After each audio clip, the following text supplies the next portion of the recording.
Lumen nomor 11.938, 12 April 2025.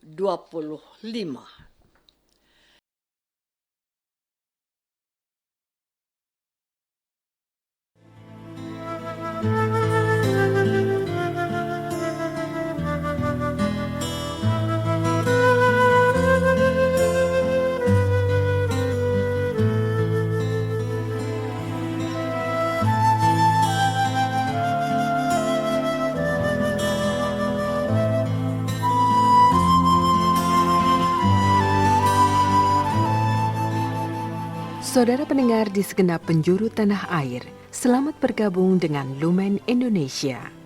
Lumen Indonesia siap melayani Anda setiap hari.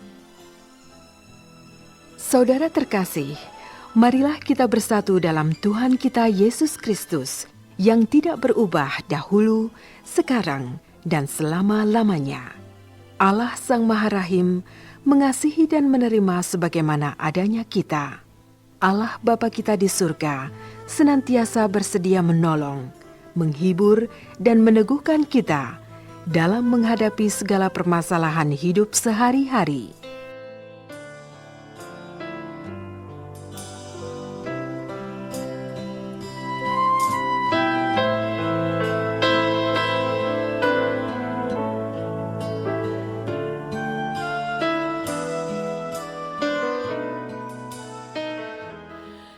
Saudara-saudari, marilah kita mendengarkan renungan dengan judul "Satu Orang Dikorbankan Saja".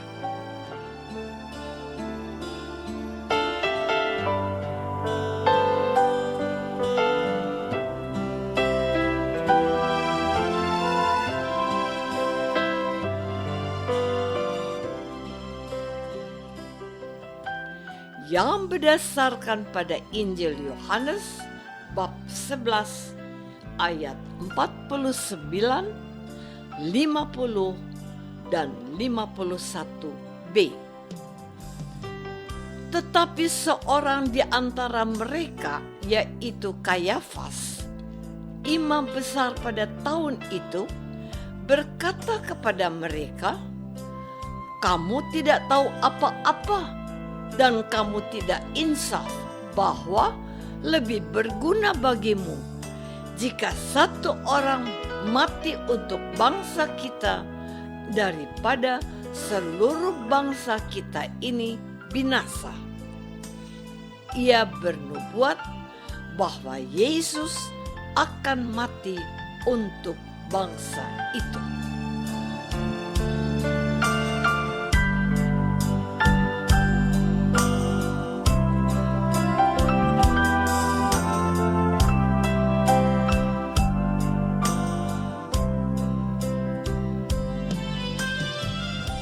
Dalam nama Bapa dan Putra dan Roh Kudus. Amin. Saudara-saudari terkasih dalam nama Tuhan Yesus Kristus. Pada hari ini kita mendapatkan informasi atau perdebatan tingkat tinggi, percakapan politis para pemimpin bangsa Yahudi yang pada saat itu sedang dijajah oleh Kekaisaran Romawi. Mereka mendiskusikan tentang kehadiran Yesus. Kata mereka, "Apakah yang harus kita perbuat?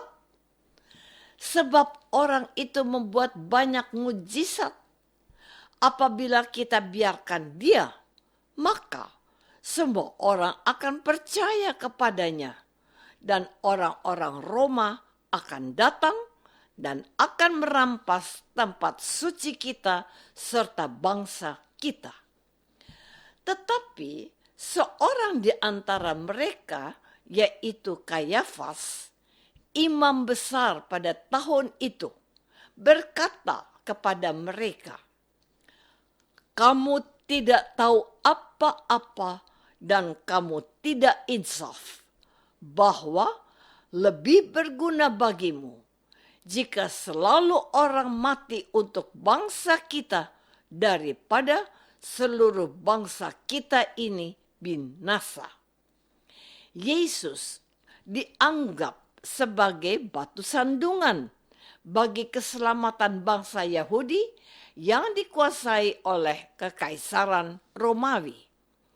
Dia dikorbankan dan dibinasakan saja agar mereka tidak berhadap-hadapan dengan penguasa Roma.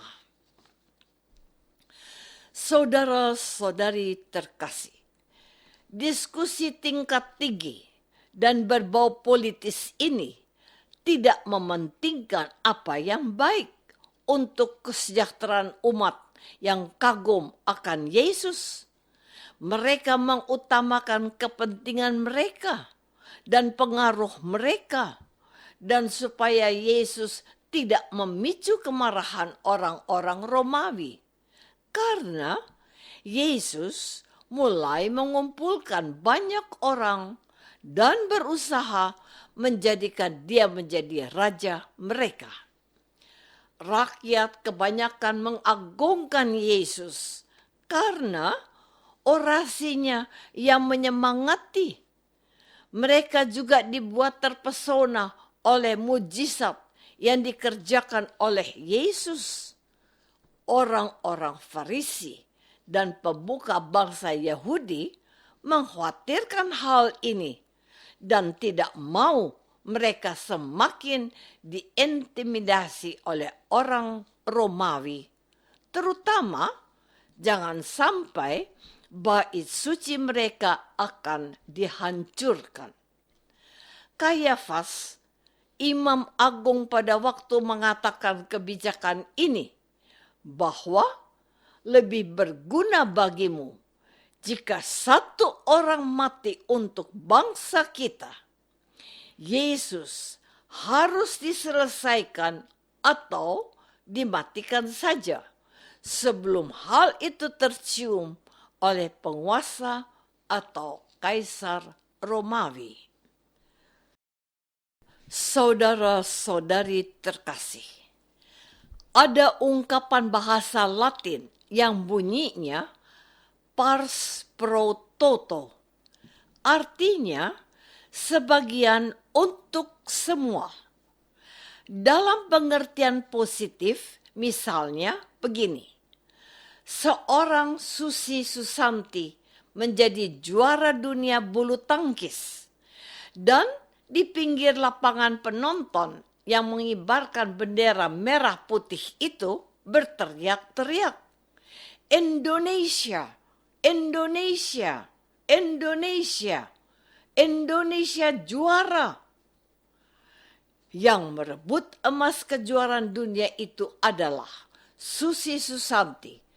Tetapi yang diharumkan namanya bukan hanya dirinya, melainkan seluruh bangsa Indonesia. Betul kan? Dalam arti negatif, itulah yang dikatakan oleh seorang imam agung Kayafas, bahwa lebih berguna bagimu jika satu orang mati untuk bangsa kita. Yesus dibunuh dan dikorbankan, dan seluruh bangsa Yahudi akan baik-baik saja.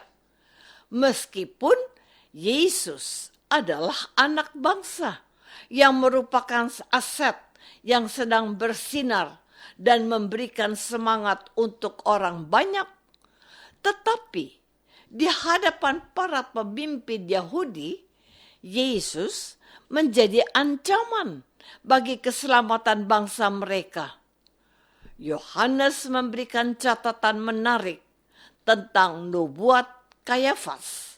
Tulisnya, hal itu dikatakannya bukan dari dirinya sendiri, tetapi sebagai imam besar tahun itu ia bernubuat bahwa Yesus akan mati untuk bangsa itu, dan bukan untuk bangsa itu saja, tetapi juga untuk mengumpulkan dan mempersatukan anak-anak Allah yang tercerai-berai. Menarik memperhatikan catatan Yohanes ini. Ia mengatakan pesan penting dari wafat Yesus kelak bahwa Yesus dikorbankan untuk mempersatukan sekalian bangsa oleh penebusannya. Saudara-saudari terkasih, mungkin Anda pernah mendengarkan kata-kata ini. Jangan dia yang dipilih menjadi pemimpin. Dia kan orang Kristen.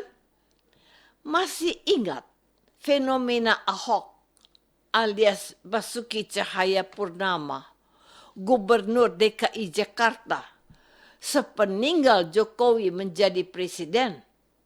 Ahok sudah berusaha menjadi pemimpin yang baik dan benar dan menyatakan dirinya sebagai orang Kristen yang baik.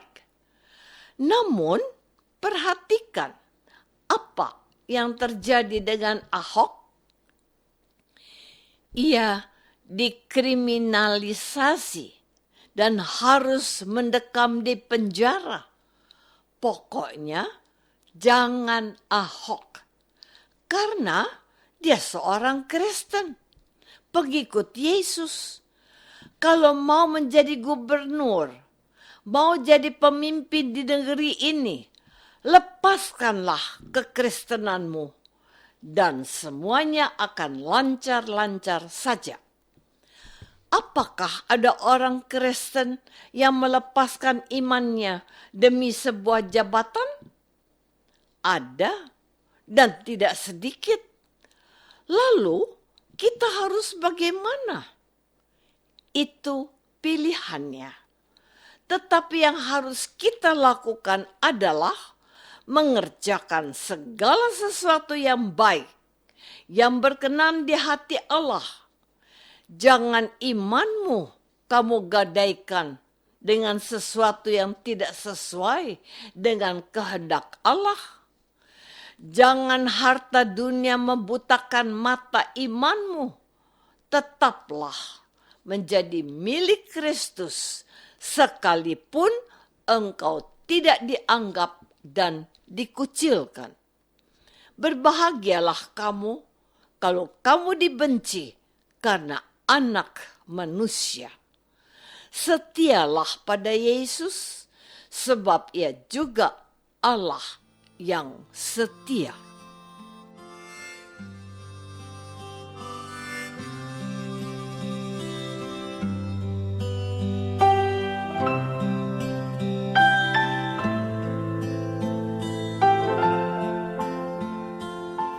Saudara terkasih, marilah kita masuk dalam saat hening sejenak untuk meresapkan renungan yang baru saja kita dengar bersama dalam kehidupan iman kita masing-masing.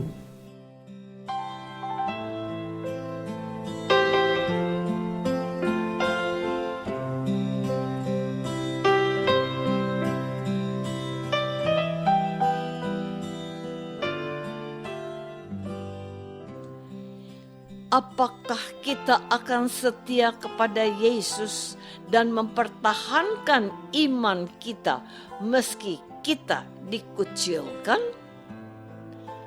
Marilah kita berdoa. Bapa yang maha baik, putramu menjadi korban konspirasi para pemimpin bangsanya dan dikorbankan demi kepentingan mereka. Kuatkanlah iman kami kepada Yesus yang mengajarkan untuk selalu berbuat yang benar dan baik. Dialah Tuhan kami. Amin. Semoga kita semua selalu dinaungi dan dibimbing oleh berkat Allah yang Maha Kuasa. Dalam nama Bapa dan Putra dan Roh Kudus.